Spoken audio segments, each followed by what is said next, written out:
কি মধুর প্রভুর নাম কি মধুর ও মধুময় হরির নাম মন প্রাণ করে জোর মন প্রাণ করে জোর মন প্রাণ জোর করে দিব পারে মন প্রাণ সমস্ত বিলাক জোৰ কৰিব পাৰে তেতিয়া যদি কোনোবাই ৰাম নাম ল'ব পাৰে ৰাম নাম ল'লে তেওঁৰ মন প্ৰাণ কেতিয়াও জোৰ হ'ব নোৱাৰে তেওঁ জীৱনত খোলা হাঁহি মাৰিব নোৱাৰিব খোলা হাঁহি কোনে মাৰিব পাৰিব যে নেকি ৰাম কৃষ্ণ নাম লৈ চলিব তেওঁ খোলা হাঁহি মাৰিব পাৰে নহ'লে তেওঁ যিমানে অসহ্যশালী নহওক কিয় যিমান তেওঁ পদাধিকাৰী নহওক কিয় তেওঁ খোলা হাঁহি মাৰিব নোৱাৰিব তেওঁ সমাজত ভালকে তেওঁ মানে ঘূৰি থাকিব নোৱাৰিব তেওঁ কিবা নহয় কিবা এটা তেওঁৰ মুখতে কিবা নহয় কিবা এটা ছায়া দেখিব লাগিব আৰু ৰাম নাম কৃষ্ণ নাম যিমানে জপ কৰিব সিমানে অনন্ত কোটি পাপ ৰাখি আমাৰ ধ্বংস হৈ যাব আৰু সিমানে তেওঁৰ জীৱনত ইহকালতো পৰম মৃত্যু লাভ কৰিব আৰু পৰকালতো পৰম মৃত্যু তেওঁ লাভ কৰিব সেইকাৰণে পৰম মৃত্যু লাভ কৰিব লাগিলে আমি এই ৰাম নাম কি সময় ধৰি এই ৰাম নাম আমি ল'ব লাগিব কৃষ্ণৰ পৰম নিৰ্মল উদাৰ পথৰ চৈত প্ৰকাশ গংগাই আদি কৰি যত তীৰ্থ আছে গংগাই আদি কৰি যত তীৰ্থ আছে তুইতে কৰে বাস হে ৰাম নাম কি মধুৰ প্রভুর নাম কি মধুর ও মধুময় হরি নাম মন প্রাণ করে জোর মন প্রাণ করে জোর মানে মন প্রাণ সমস্ত বিলাক জোর করে দিব পারব তেতিয়া রাম নাম কৃষ্ণ নাম বলে জোর করব গরম পানী কৃষ্ণৰ পৰম নিৰ্মল উদাৰ পথৰ জৈত প্ৰকাশ যত নেকি কৃষ্ণৰ গুণ নাম প্ৰকাশ হ'ব কি কৈছে গংগাই আদি কৰি যত তীৰ্থ আছে তৈতে কৰে নিবাস গংগা আদি কৰি যিমানবিলাক তীৰ্থ আছে তাতে মানে নিবাস কৰে যত নেকি ভকতসকলে ভ্ৰমণ কৰে যি ঠাইত কৃষ্ণ কথা আলোচনা হ'ব সেই ঠাইত গংগা আদি কৰি যিমানবিলাক তীৰ্থ আছে যিমান দেৱ দেৱী দেৱতা আছে সমস্ত সেই ঠাইত কি কৰে অৱগাহন কৰে যেনেদৰে মুখ্যমন্ত্ৰী এজন আহিলে আপোনালোকৰ ইয়াতে আৰু বেলেগ কোনোবা স্থানীয় বিধায়ক বা স্থানীয় কোনোবা ভিচিডিচি চেয়াৰমেন কিবা কিবি এইবিলাকক আৰু মাতিব লগা নহয় যদি কেতিয়াবা যদি মুখ্যমন্ত্ৰী আহে মুখ্যমন্ত্ৰী আহিলে এনেই আহিব তেওঁ মাতৰ লগত সম্বৰ্ধনাও দিব নালাগে ঠিক তেনেকুৱা য'ত নেকি ভাগৱত পাঠ কীৰ্তন কৰা হয় কৃষ্ণ গুণগান প্ৰকাশ কৰা হয় এই ঠাই বেছি কি হৈ যায় বৈকুণ্ঠ পুৰীলৈ ৰূপান্তৰ হয় এবাৰ ভগৱান বিষ্ণু নাৰদে সুধিছে ভগৱান আপুনি ক'ত থাকে বুলি প্ৰশ্ন কৰিছে আপুনি ক'ত থাকে তেতিয়া ভগৱান বিষ্ণুৱে নাৰদক কৈছে হে নাৰদ নাহং তিষ্ঠামি বৈকুণ্ঠে যোগিনাং হৃদয়েন চ মদ্ভক্তং যত্ত গয়ন্তি তত্ত তিষ্ঠামি নারদ হে নাৰদ মই কোনো বৈকুণ্ঠত নাথাকো মই কোনো যোগী সাধু সন্ন্যাসীৰ হৃদয়ত নাথাকো মই ক'ত থাকো য'ত মোৰ একান্ত ভক্তসকলে মোৰ গুণানুকীৰ্তন কৰে মই ততেই থাকো আৰু এইটোকে আমাৰ মহাপুৰুষ গুৰুজনে আমাৰ অনুবাদ কৰি কি বুলি কৈছে ও নাৰদ বিষ্ণু আসন্ত কৰি বৈকুণ্ঠ তুমি নথাকুৰৈ যোগীৰ হিয়াই ৰিপদাই থাকো ভকতৰ কীৰ্তন চাই যাদৱ মাধৱ গৰুড় কেতু ভকতৰ ভয় ভঞ্জন হেতু কি সুন্দৰকৈ অনুবাদ কৰিছে নাৰদ বিষ্ণু আসন্ত কয় নাৰদৰ আগত ভগৱান বিষ্ণুৱে কৈ আছে বৈকুণ্ঠত মই নাথাকো মই বৈকুণ্ঠত নাথাকো মই মোৰ তপস্বীৰ হৃদয়তো নাথাকো ক'ত থাকো য'ত মোৰ ভক্তসকলে গুণানুকীৰ্তন কৰে মই তাতেই থাকো আৰু আজি ভগৱানবাসী ৰাইজে যেনেকৈ ইমান সুন্দৰকৈ আপোনালোকে এই ভাগৱত পাঠ বাক্য অনুষ্ঠান আয়োজন কৰিছে মাঘী পূৰ্ণিমা উপলক্ষে যেনেকৈ প্ৰতিবাৰে হয় মই জনাত এই অনুষ্ঠানভাগ প্ৰতিবাৰে হয় গতিকে যি সুন্দৰকৈ আয়োজন কৰিছে এই স্থানত কি থাকে ভগৱন্ত পুৰুষে এই স্থানত নাথাকে আৰু বেলেগ স্থানত থাকিব নোৱাৰে সেইকাৰণে প্ৰভুসকল এই স্থানতে কি হৈ যায় ভকত অহা মানে কি হৈ যায় গংগা গয়া কাশী বৃন্দাবন সমস্তবিলাক গ্ৰহণ কৰে আৰু আমি এই স্থানৰ পৰা আমি সেই আশীৰ্বাদবিলাক ল'ব লাগে আৰু এই আশীৰ্বাদবিলাক যদি ল'ব পাৰোঁ তেতিয়াহ'লে আমাৰ জীৱনত কি হ'ব ভগৱন্তৰ কৃপা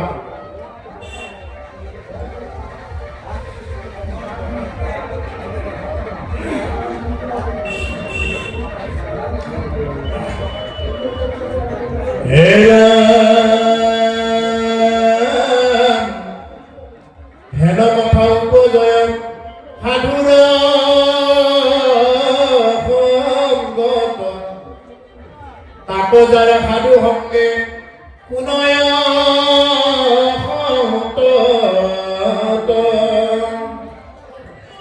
এৰা মল্পকালে ঈশ্বৰত তাৰাৰ নিশ্চয় ও শ্ৰদ্ধাৰতী ভক্তি অনু ক্ৰমেয়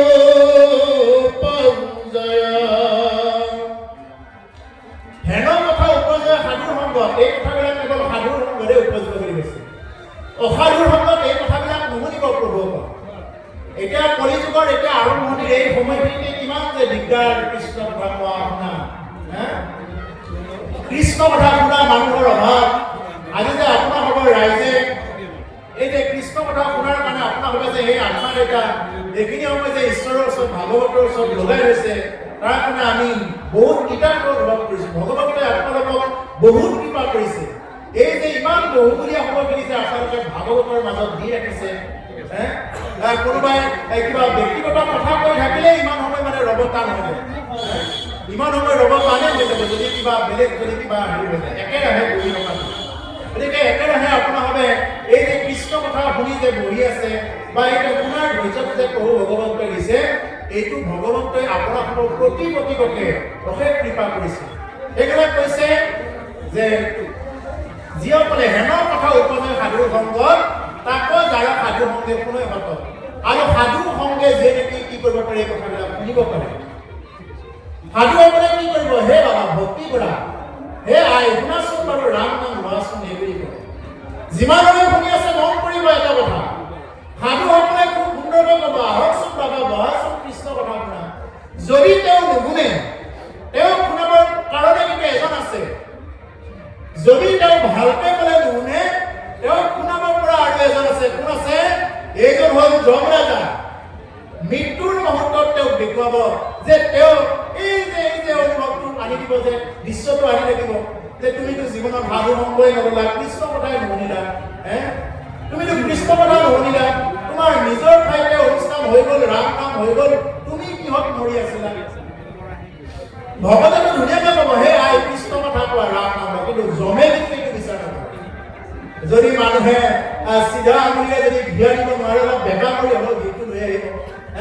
চিধা আঙুলি কোৱালে যদি নাহে ঘিখিনি বেকা কৰি হ'লেও লৈ আহিব গতিকে ঠিক তেনেকুৱা মানুহ যদি ভাল কথা যদি ভাগৱতে কোৱা কথাবিলাক যদি মানুহে নুশুনে তেওঁ শুনাব পাৰিব জমে আৰু কপিল দেৱই সম্পাদক ক'ব এই যমৰাজা নৰক নিবৰণৰ কথা ক'ব কিন্তু আজি সময় নহয় এই অকণমানকৈ যাওঁতে ৰাতিটো পোহৰ হৈ গ'লেও এইটো সময় নহয় কিন্তু যিকি নহওক এতিয়া আমাৰ এনেকুৱা কিছুমান বুদ্ধিজীৱী শিক্ষিত ওলাইছে তেওঁলোকক যদি কোৱা যায় যে শংকৰ মাধৱে কৈছে বা প্ৰভু ৰামে কৃষ্ণই কৈছে এই বুলি ক'লে কিন্তু নামানে একচাম এনেকুৱা বাওপন্থী ওলাইছে তেওঁলোকক যদি কোৱা যায় যে এয়া ৰিলিজিয়নৰ ওপৰত ধৰ্মৰ ওপৰত কাৰ্ল মাৰ্ক্সে এনেকৈ ভাষণ দিছে ধৰ্মৰ ওপৰত কাৰ্ল মাৰ্ক্সে ভক্তিৰ ওপৰত এনেকৈ কৈছে বা গ্ৰীক দাৰ্শনিক এৰিষ্টটলে এনেকৈ কৈছে ধৰ্মৰ ওপৰত এৰিষ্টটলে ধৰ্মৰ সংজ্ঞা দিছে এই প্লেটোৱে ধৰ্মৰ ওপৰত এনেকুৱাকৈ কৈছে ধৰ্মটো বোলে এনেকুৱাই আমাৰ কিছুমান এনেকুৱা শিক্ষিত আছে ভালেই পাওক বেয়াই পাওক এনেকুৱা শিক্ষিত আছে শংকৰ মাধৱে কি কৈছে এইটোক লৈ বিচাৰ নাই কিন্তু কোনোবা বহিৰাগত পশ্চিম পশ্চিমে যদি কোনোবাই ধৰ্মৰ ওপৰত উক্তি দিছে সেই উক্তিটো কিন্তু বৰ বিশেষকৈ লৈছে পৰীক্ষাত মুখস্থ কৰি সেইটো লিখিছে আৰু বুদ্ধিজীৱীও এগ্ৰী কৰি আছে কিন্তু আমাৰ দেশৰ শংকৰ মাধৱে ইয়াতেই জন্ম লৈ আমাক ক'লে ইমান ধুনীয়া ধুনীয়া সূত্ৰেৰে কথা ক'লে কিন্তু আমাৰ কিন্তু শংকৰ মাধৱৰ কথাটো বিশ্বাস নাই আমাৰ ক'ত বিশ্বাস আমাৰ যুৱ প্ৰজন্মৰ কথা কৈছে যিসকলে পঢ়ি আছে তেওঁলোকে বুজি পাব প্লেটো কোন এৰিষ্টটল কোন এইকাৰণে আমাৰ ৰাজীৱ ফলীয়া বুলি এজন শিল্পী আছিলে কিছুদিন আগত ঢুকাইছে এটা গান গাই থৈ গৈছে এইকাৰণে এই পশ্চিমৰ বতাহ পূবলৈ বলিছে কাৰ জানো ৰাখিছ খবৰ লুইখন ভৰিলে দিশ মেটেকাৰে পাৰত ভৰিলে যাবৰ পশ্চিমৰ বতাহ পূবলৈ বলিছে কাৰ জানো ৰাখিছ খবৰ লুইখন দিশ মেটেকাৰে ভৰি পৰিছে আৰু পাৰত কিহে ভৰি পৰিছে পাৰত কিছুমান জাবৰে ভৰি পৰিছে কৈছে জাবৰ কিছুমানে এনেকৈ ভৰি পৰিছে আমাৰ সমাজতো কিছুমান এনেকুৱা জাবৰ ভৰি পৰিছে এই জাবৰবিলাকে এনেকুৱাকৈ মাফ কৰি দিছে আৰু সেইকাৰণে কি কৈছে ভক্তি কথাত বাধাৰ সৃষ্টি হৈ গৈছে পাৰত ভৰিলে জাবৰ পশ্চিমৰ বতাহ পূবলৈ বলিছে তাৰ জানো ৰাখিছ খবৰ আজি পশ্চিমীয়া সংস্কৃতিবিলাক যে পূবলৈ আহি আছে তাৰ জানো কোনোবাই খবৰ ৰাখিছে কিনো দৰকাৰ য'তে যি হৈ যাব মোৰ ঘৰখন ভালে থাকিলে হ'ল চবৰে একোৱেই দৰকাৰ কিন্তু কোনে জানে এই কথা আজি শিল্পী মই মহান শিল্পীগৰাকী ৰাজীৱ ফলীয়া তেওঁ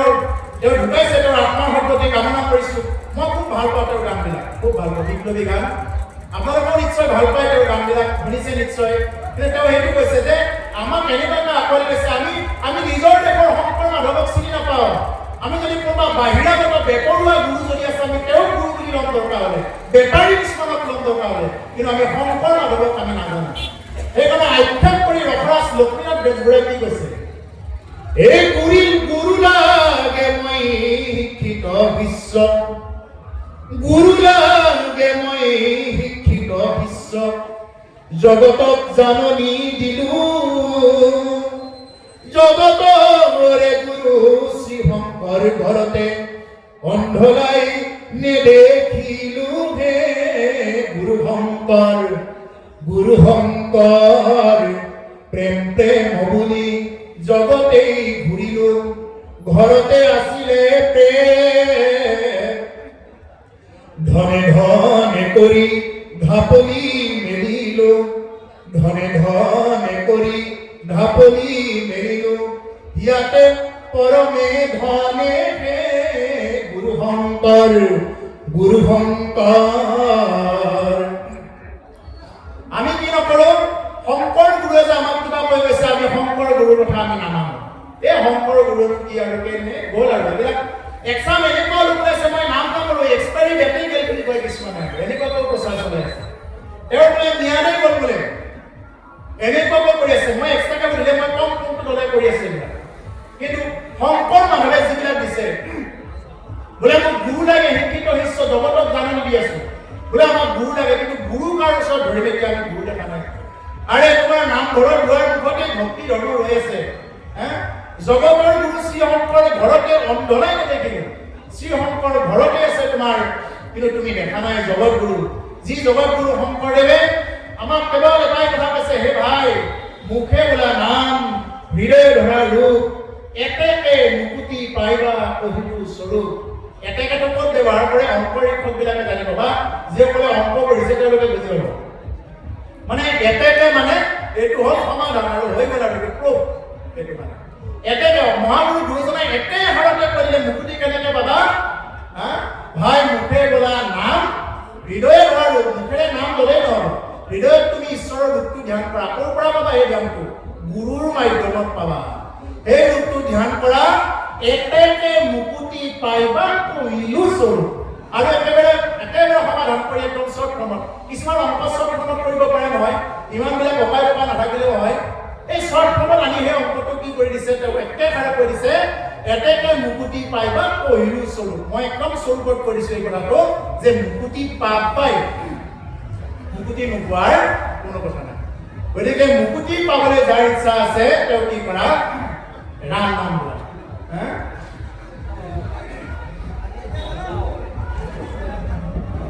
হে ৰাম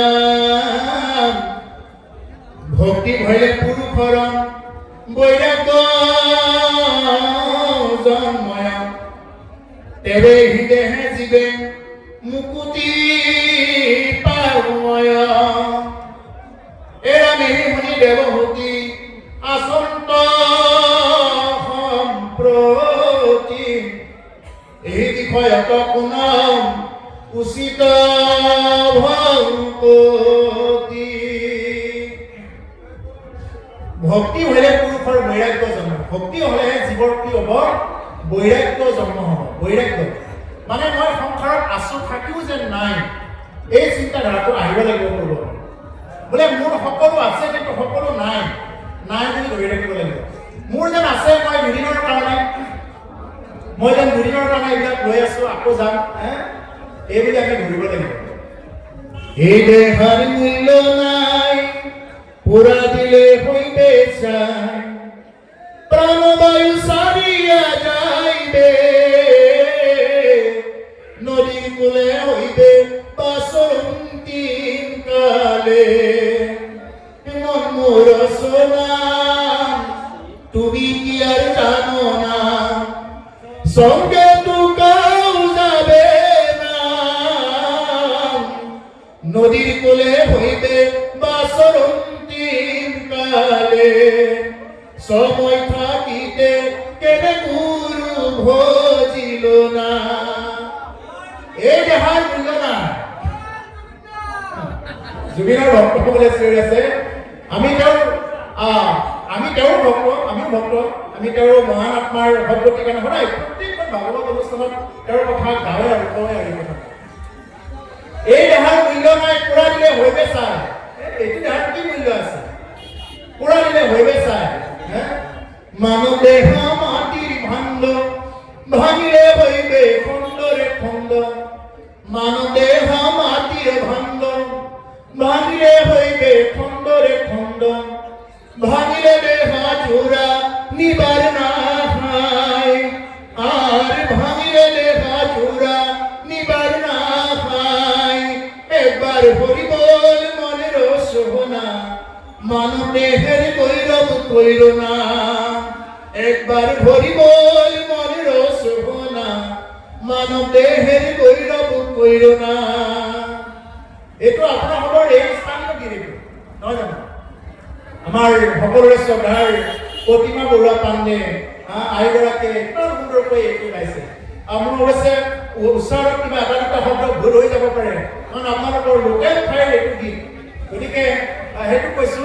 যে কি কৈছে একবাৰ হৰি বল মন ৰচনা ৰচনা মানে কি জিভা হে জিভা এবাৰ হৰি বুলি কোৱা নাই এবাৰ ৰাম বুলি কোৱা নাই কিমান মানুহ কেৱল খাদ্যত গুৰুত্ব দি থকা কোনখন আঞ্জাৰ কি চাপ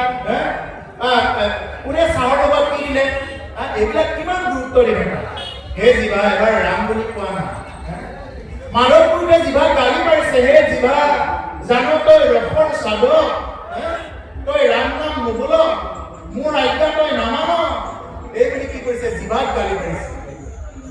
আমাৰ জিভাখন কি আমাৰ কেৱল মানে বহিৰা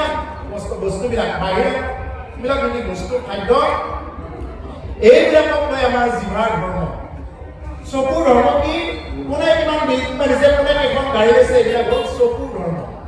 কাণৰ ধৰ্ম কি ক'ত কেনেকুৱা কাৰ কলংকিত কথাবিলাক শুনিব পাৰি এইবিলাক হ'ল কাণৰ ধৰ্ম এইবিলাক হ'ল কাণ ধৰ্ম গতিকে সেইকাৰণে আমাৰ এই গোটেই ইন্দ্ৰিয়বিলাকক যদি আমি যদি ভগৱানৰ লগত জড়িত কৰাই যোগ কৰাই যদি আমি ল'ব পাৰোঁ তেতিয়াহ'লে কি হ'ব এইবিলাকে আমাৰ দেহটোক কি কৰিব পৃথিৱীৰপৰা সজাই দিব নহ'লে কিন্তু এই দেহটো কি হৈ যাব বিফল হৈ যাব মানৱ দেহ মাটিৰ ভাণ্ড ভাঙিলে হইবে খণ্ডৰে খণ্ড মানৱ দেহটো মাটিৰ ভাণ্ডৰ নিচিনা ভাঙি দিয়াৰ লগে লগে আৰু খণ্ড খণ্ড অৰ্থাৎ এই দেহাৰ পৰা যেতিয়া নেকি জীৱাত্মা ওলাই যাব তেতিয়াহ'লে কি হৈ যাব এই দেহাটো ইয়াতে পৰি ৰ'ব আৰু কোন যাব তেওঁ গুচি যাব তেওঁ গ'ল বুলি কয় কোন গ'ল তেওঁ গ'ল এটা মানুহ কৰিলে কোন যাব বুলি কয় দেহাটো পৰি থাকে এটা বুজি পাবৰ কাৰণে কৈছে আমাৰ জুবিন গাৰ্গ ডাঙৰীয়া তেওঁ গুচি গ'ল বুলি কয় তেওঁৰ দেহাটো ঠিকেই কৰি আছিলে আমাৰ মাজত ইমান দিনটো আমি দেহাটোকে চাই আছিলোঁ বোলে এতিয়া তেওঁ নাই কিয় ইমান দিনতো আমি জুবিন গাৰ্গ ডাঙৰীয়াকো আমি চাই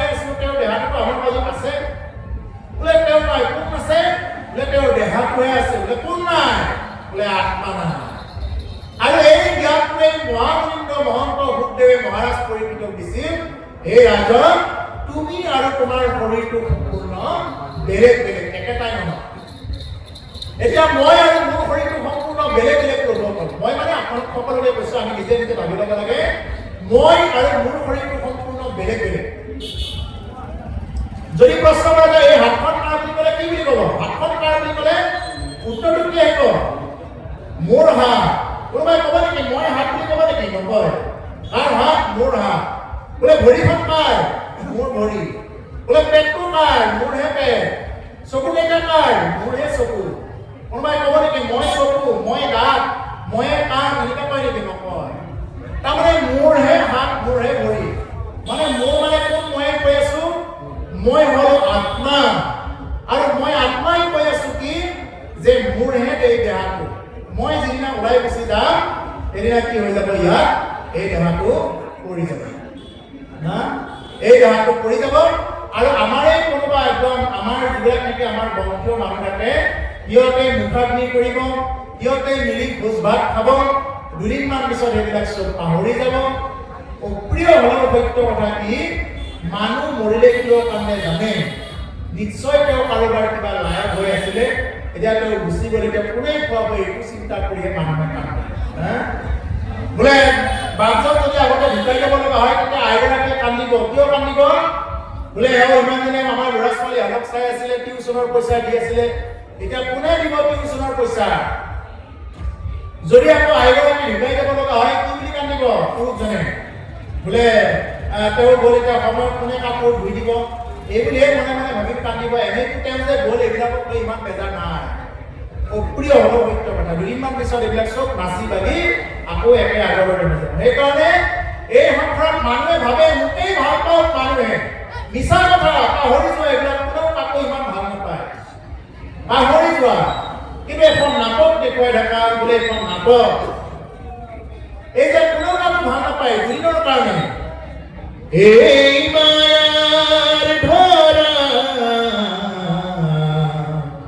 দুদিন মাথো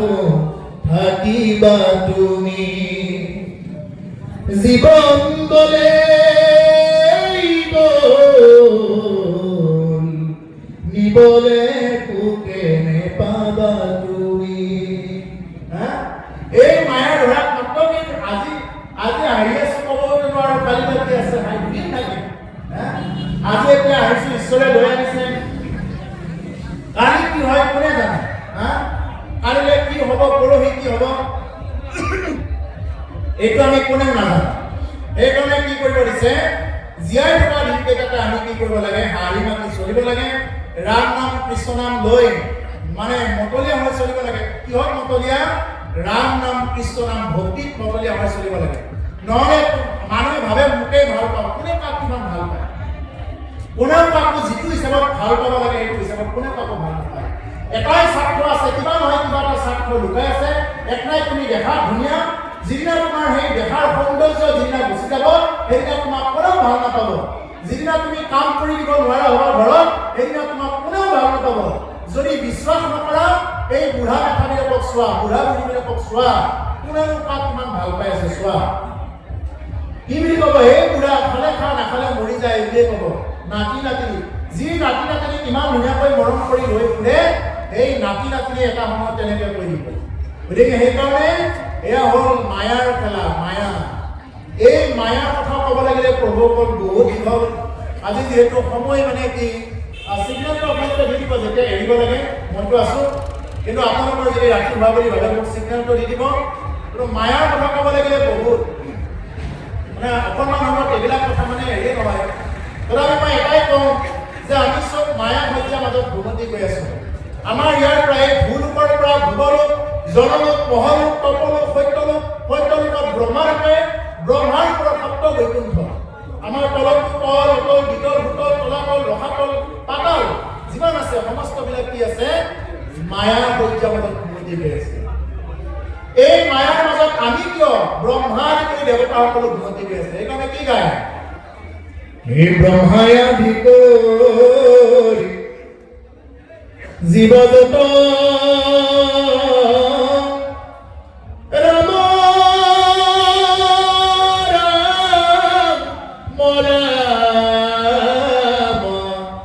ৰাম ৰাম মায়া সজা মাজে আশ্ৰয় ঘুমতি যায়। আমাৰ ইয়াৰ পৰা ভ্ৰমণ কৰি যিমানবিলাক আছে সমস্ত ক'ত আছে মায়াৰ সজ্জাৰ মাজত ঘুমতি গৈ আছে। গতিকে মায়াৰ সজ্জাৰ মাজত আমি ঘুমতি গৈ আছো, ব্ৰহ্মা ইন্দ্ৰ আদি কৰি চব ঘুমতি গৈ আছে, কিন্তু সকলোৱে কিন্তু ৰাম নাম কৃষ্ণ নামে ল'ব লাগিব। ইয়াৰ ব্যতিৰেকে কিন্তু অন্য ব্যৱস্থা নাই। সেইকাৰণে নামক বিশ্বাস কৰি চলিব লাগে। ক'ব এই সমস্ত শাস্ত্ৰৰ কাহিনী উপকাহিনীৰ আঁৰত মূল বস্তুৱেই হ'ল নাম। হৰি নাম এব নাম এব নাম এব কেৱলম কলৌ নাস্তিক্য নাস্তিক্য নাস্তিক্য গতিৰ অন্যথা। হৰি নামে ভাল, হৰি নামৰ বাহিৰে আৰু বেলেগ গতি নাই। তেওঁ একো বেদ বেদান্ত একো শাস্ত্ৰ নাজানাৰ কথা নাই, কিন্তু যদি হৰি নাম লয় তেতিয়াহ'লে হৰি নামে কি কৰিব পাৰে, তেওঁৰ জীৱনৰ পাপ দহন কৰিব পাৰে। আৰু যদি হৰি নাম নলয় তেতিয়াহ'লে তেওঁ যিমান ডিঙিত গামোচাখন লৈ ঘূৰি ফুৰিলেও, যিমানে যি নকৰক কিয়, যদি নাম নলয় নামে কি কৰিব নোৱাৰে, নামৰ বাহিৰে বেলেগ আৰু তেওঁৰ পাপ দহন কৰিব নোৱাৰে। সেইকাৰণে নামে গংগাৰ জল বুলি কয়। পুৰাণ নাম নামেই গংগাৰ জল, হৰি নাম ভগৱতী সাধন, বয়াহে বৈকুণ্ঠৰ পৰা কি ৰাম, বয়াহে বৈকুণ্ঠৰ পৰা। আমাৰ পিনে আইসকলে নাম ধৰিলে এই নামটো গায়। আপোনালোকে এইফালে গায়নে নাগে নাজানো, আমাৰ ফালে নাম ধৰিলে আইসকলে এই নামটো ধুনীয়াকৈ গায়। মানে বৈ আহে বৈকুণ্ঠৰ পৰা, বৈকুণ্ঠৰ পৰাহে এই ৰাম নাম কি হৈ আহে, নিজৰি আহে, বৈ আহে। এই নাম লোৱা মন ভাই, নাম বিনে গতি নাই, হৰি নামৰ প্ৰেমৰ নদী ধীৰে ধীৰে বৈ যায়। গাই নহয়, এইটো নাম দিয়ে। গতিকে নাম লোৱা, নামৰ বাহিৰে আৰু অন্য একো গতি নাই। যিমান কাহিনী উপকাহিনী আছে এই সমস্ত হ'ল হৰি নাম। অল্পকালে ঈশ্বৰক তাৰাবা নিশ্চয় শ্ৰদ্ধাৰ অতি ভক্তি অনুক্ৰমে উপজয়। ভক্তি হ'লে পুৰুষৰ বৈৰাগ্য জন্ম। এতিয়া ভক্তি আহিলেহে সমস্তৰ প্ৰতি বৈৰাগ্যটো নিজে নিজে জন্ম হ'ব, নহ'লে কিন্তু বৈৰাগ্য জন্ম নহ'ব। এতিয়া বৈৰাগ্য জন্ম পাব লাগিলে আমি ভক্তিৰ পৰা হৈছে নে নাই এইটো জানিবৰ কাৰণে আমাৰ কিছুমান বিষয়ৰ ওপৰত বৈৰাগ্য আহিছে নে নাই অহা এইটো মই নিজকে প্ৰশ্ন কৰিব লাগে। এইদৰে কিছুমান নক'বলগীয়া শব্দ মোৰ মুখত আহি আছে নেকি? মই নাখাবলগীয়া কিছুমান খাদ্য খাই আছো নেকি? বা মই নকৰিবলগীয়া কিছুমান আচৰণ কৰি আছো নেকি? এইবিলাকৰ ওপৰত যদি মোৰ অকণমানো পৰিৱৰ্তন হোৱা নাই তেতিয়াহ'লে মোৰ ভক্তিয়ে তাৰমানে মোৰ তাত ক্ৰিয়া কৰা নাই বুলি ধৰি লওক। আৰু যদি এইটো দিনৰ দিনে ক্ৰমান্বয়ে এইটো উচ্চ খাপলৈ গতি কৰিছে তেতিয়াহ'লে তেওঁ ভক্তিয়ে ক্ৰিয়া কৰিছে। তেওঁ জীৱনত অসংখ্য প্ৰাণ শান্তি পাব আৰু তেওঁৰ জীৱনত মানে ভক্তিয়ে তেওঁক উদ্ধগতিলৈ লৈ যাবই, ইয়াত নজৰা কোনো কথা নাই। কিন্তু কি কৰক, সেই বস্তুটো আহিছে নে নাই? যদি অহা নাই ঈশ্বৰৰ ওচৰত প্ৰাৰ্থনা কৰক যে হে ভগৱান, তুমি কৃপা নকৰিলে কিন্তু মই যাব পাৰোঁ। ভগৱানৰ কৃপা লাগিব। প্ৰভুকৰ ভক্তি দুই প্ৰকাৰে মানুহে আৰ্জিব পাৰে। এটা হ'ল নিজে ভক্তি কৰি, মানে নিজে সাধাৰণ ভজনৰ দ্বাৰা নিজৰ বুদ্ধিৰে, আৰু আনটো হ'ল কেনেকে ভগৱানৰ কৃপাৰ দ্বাৰা। যদি নিজে নিজে ভক্তি কৰে এইটোত নিশ্চয় কৰবাত নহয় কৰবাত অলপ অহংকাৰ জড়িত হৈছে। বোলে মোৰ সাধনা আছে, আগৰ ৰীতিবিলাক মুনিবিলাক এনেকুৱাকৈ বহুত কষ্ট হৈ গৈছে, বোলে মই অমুক ত্ৰিকালদৰ্শী, মই অমুকটো কৰি দিব পাৰোঁ। এই যিটো নেকি কথা, এইটো হ'ল কি মানে মনত অকণমান অলপ অহংকাৰ হয়। কিন্তু গোপীসকলেতো কি জানে, শৰৎকালৰ ৰাতি ৰাসলীলা কৰিলে ভগৱান কৃষ্ণই তেওঁলোকৰ লগত। গোপীসকলে কোনো বেদৰ কথা নাজানে, একো নাজানে, কিন্তু কি বুলি ল'লে গোপীসকলে ঈশ্বৰৰ মানে তেওঁলোক ডাকি হৈ গ'ল। ঈশ্বৰৰ লগত তেওঁলোক মানে কি হৈ গ'ল, তেওঁলোকে মিলি যাব পাৰিলে। গতিকে প্ৰভুসকল ভক্তিটো কৰিব গ'লে আমি কি কৰিব লাগিব, আমি নাজানো, আমি একদম মূৰ্খমতী এনেকৈ বুলি ভক্তি কৰিব লাগিব। সেইকাৰণে ভক্তিটো দুই প্ৰকাৰে বুলি কয়। এটা অতি গুণাৰ্থ কথা ক'ব, এটা ভক্তি আছে মেকুৰী ভক্তি, মাৰ্জাৰী ভক্তি, আৰু এটা আছে বান্দৰৰ ভক্তি। বেছিভাগ মানুহে বান্দৰৰ ভক্তিটো কৰে। বান্দৰৰ ভক্তিটো কিয় কৈছো, বান্দৰে কি কৰে, বান্দৰৰ যিবিলাক পোৱালি থাকে সেই পোৱালিবিলাকে নিজে নিজে মাকক এনেকুৱাকৈ ধৰি ৰাখে। মাকে 11 বছৰৰ পৰা 11 বছৰলৈ যদি যাব লাগে আপোনালোকৰ এফালেতো বহুত ডাঙৰ থাকিব লাগে জানিব লাগে বোলে যদি 11 বছৰৰ পৰা 8 বছৰলৈ যাব লগা হয় এটা সিগনেল দি দিব আৰু পোৱালিটোৱে খামচ মাৰি ধৰি ল'ব লাগিব যদি ধৰি ল'ব নাজানে ইচিটিকি পৰি যাব কিন্তু মাৰজানি মেকুৰী ভকতিটো কি বস্তু মেকুৰী পোৱালিটোৱে কিন্তু ক'তো নধৰে কেৱল মাকলে লৈ থাকে আৰু মাকে যদি কৰবাত যাব লগা হয় মাকে একদম চোকা দাঁতকেইটাৰে একদম ধৰি লৈ গ'লে তেওঁক লৈ যাব কৰবাত কিন্তু মেকুৰী পোৱালিটো একো নহয় আনকি ইমান চোকা দাঁতেৰে স্কিনত কামুৰিলে কিন্তু ছালখন অকণমান ফুটো নহয় মাকৰ ইমান মানে কৰা দাঁতেও একো কৰিব নোৱাৰে এই কি বস্তু এইটো হ'ল মাৰজাই ভকতি প্ৰভুসকল আমিও ঠিক তেনেকৈ মেকুৰীটোৰ দৰে ভগৱানৰ আশাত থাকিব লাগে যে হে ভগৱান যে তুমি যদি মোক কৃপা নকৰা মোক আৰু কৃপা কৰা কোনো নাই মোৰ দৰে এগৰাকী অনাথৰ জীৱনত যদি তোমাৰ দৰে এগৰাকী নাথ মোৰ জীৱনত যদি প্ৰাপ্ত হয় সেইটো নাহিকে তুমি ভয় কৰিব নালাগে ও তুমি বেটিৰে নাহি বন্ধুয়া জীৱৰ চিন্তা কৰ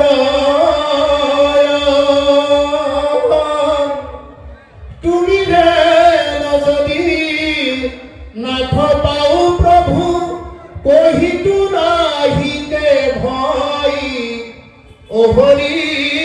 প্ৰভু জগন্নাথ নিচাৰ কৰা দাৰুণ সংসাৰে তুমি বেটিলৈকে কোনো বন্ধু আছে যি মোৰ চিন্তা কৰে তোমাৰ বাহিৰে হে জগন্নাথ মোৰ আৰু এনেকুৱা কোন বন্ধু আছে হে জগতৰ নাথ মোৰ আৰু এনেকুৱা কোন বন্ধু আছে যিয়ে মোৰ কাৰণে চিন্তা কৰে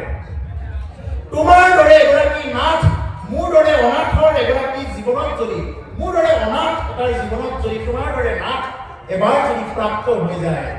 সিটো নাৰীকে ভয় ক'তোৱে ভয় কৰিব নালাগে প্ৰভু যদি মানে এতিয়া কথাটো কি ঈশ্বৰে মোক বন্ধু হিচাপত লৈছে নাই সেইটো তেওঁহে জানে জগন্নাথে মোক তেওঁৰ বন্ধু হিচাপত প্ৰেম হিচাপত লৈছে নাই সেইটো তেওঁহে জানে কিন্তু মই মানুহৰ আগত কৈ কৰিছোঁ যে মই জগন্নাথৰ বন্ধু এতিয়া বন্ধুৱে এজন বিপদত পৰিলে এইটো তেওঁহে জানে কেনেকৈ কি কৰিব আমি সেইটো তেওঁৰ ওপৰত এৰি দিব লাগে আৰু এনেকৈ কৰি চাব জীৱনত বহুত শান্তি পাব বহুত প্ৰেৰণা পাব তুমি ব্যক্তিলৈকে কোনো বন্ধু আছে যিবোৰ চিন্তা কৰে তুমি হেনো যদি নাথাক বহিটো দায়িত্ব হয় তোমাৰ দৰে এগৰাকী নাথ যদি আমাৰ জীৱনত প্ৰাপ্ত হয় ভয় কৰিবলগীয়া কি আছে ক'ত ভয় কৰিব এইবিলাক চবটো তেওঁৰে সৃষ্টি হয় আমি মৰিব দিনাও ভয় নকৰোঁ এতিয়াৰ পৰাই কৈছোঁ মৰিব দিনাও ভয় নকৰোঁ কিয় কাৰণ গীতাত কৈছে য'ত মই যাম হে অৰ্জুন য'ত মই যাম যদি য'ত মোৰ প্ৰভু আহে মোৰ ক'ত আৰু ভয় আছে কিহৰ ভয় কৰিব লাগে কি কৰা খালি ৰাম নাম কৃষ্ণ নাম লোৱা তেওঁক বন্ধু বুলি আমি লৈ আছো যিসকলে ফেচবুক চলাই তেওঁলোকে গম পাব কি কৰিব লাগে আমি যিসকলে ফেচবুক চলাই তাতে কি লিখা থাকে মানে এড ফ্ৰেণ্ড দিয়া থাকে মানে ফ্ৰেণ্ড ৰিকুৱেষ্ট কৰা থাকে যিসকলে ফেচবুক চলাই মানে এড ফ্ৰেণ্ড মানে এড ফ্ৰেণ্ড কৰা মানে কি যেতিয়া নেকি ফ্ৰেণ্ড ৰিকুৱেষ্টটো একচেপ্ট কৰিলে গ্ৰহণ কৰিলে তেতিয়া কি হৈ যাব তেওঁ কি পোষ্ট কৰিছে ক'ত কি কৰিছে গোটেইখিনি কথা গম পাব গতিকে ঠিক তেনেকুৱা প্ৰভু ভগৱানে যদি আমাৰ যদি এই ফ্ৰেণ্ড ৰিকুৱেষ্টটো যদি একবাৰ যদি একচেপ্ট কৰি ল'লে এবাৰ যদি তেওঁ আমাক বন্ধু বুলি ল'লে আমাৰ জীৱনত আৰু ভয় কৰিবলগীয়া একো নহ'ব গতিকে প্ৰভুসকল আমাৰ সমিতিৰ ফালৰ পৰা এটা আহ্বান আহিছে আমি ইমানতে ভাগৱত পাঠ আৰু বাক্যানুষ্ঠান ইমানতে এৰিব লাগিব গতিকে যি কি নহওক প্ৰভুসকল আপোনাৰ সৰ্বদৰে সন্ত মহান আত্মা সৰ্বস্তকে লগ পাই আমাৰ অতিশয় আনন্দ হৈছে অতি ভাল লাগিছে প্ৰভু ভগৱানকৈ নিশ্চয় আপোনাৰ সবক কৃপা কৰিব আপোনাৰ সবে যি মনস্কামনা লৈ এই মহান ভাগৱত পাঠ বাখ্যা অনুষ্ঠান বা আয়োজন কৰিছে প্ৰভু ভগৱানকৈ সমস্তকে কৃপা কৰক যিসকলে একান্তমে শ্ৰৱণ কৰিলে এই মহান অনুষ্ঠান ভাগত শুদ্ধ চিত্তে দান বৰঙণি আগবঢ়ালে সমস্ত জনাৰে সমস্ত পাপ নাশ হৈ যাতে তেওঁলোকে আয়ুষত বিঘ্নি শূন্য হৈ সদায় যাতে প্ৰভু ভগৱন্তক স্মৰণ কৰি চলিব পাৰে প্ৰভু জগন্নাথে সন্মতি দিয়ক এই প্ৰভু ভগৱন্তৰ শ্ৰীচৰণত প্ৰাৰ্থনা জনাইছোঁ হে প্ৰভুসকল আপোনালোকতকৈ বয়সতো সৰু জ্ঞানটো সৰু বুদ্ধিটো সৰু গতিকে ইয়াত যদি কিবা নক'ব লগা কথা ওলাইছে যদি কিবা যদি এনেকুৱা নক'ব লগা কথা কৈ পাইছোঁ তেতিয়াহ'লে আপোনালোকে নিজৰে এজন বুলি যাতে আপোনালোকে দায়টোক পৰিবহণ কৰি লয় আকৌ কেতিয়াবা প্ৰভু ভগৱন্তই কৃপা কৰিলে আকৌ কেতিয়াবা পুনৰ দেখা হ'ব।